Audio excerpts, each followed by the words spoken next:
Hi guys! Gusto daw niya kumain ng mga inasal, ay ano, lechon kawali. Gusto daw niya kumain ng lechon kawali sa SM. Natatamad ako pumunta ng SM. So ayan, pinagluto natin siya ng kanyang favorite.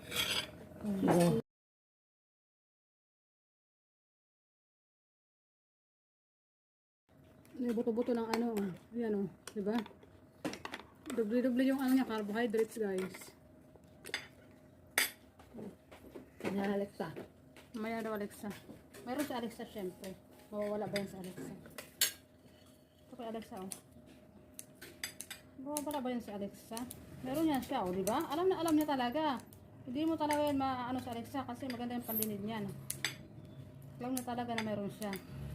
Diba, Bibe? Wait lang, Bibe.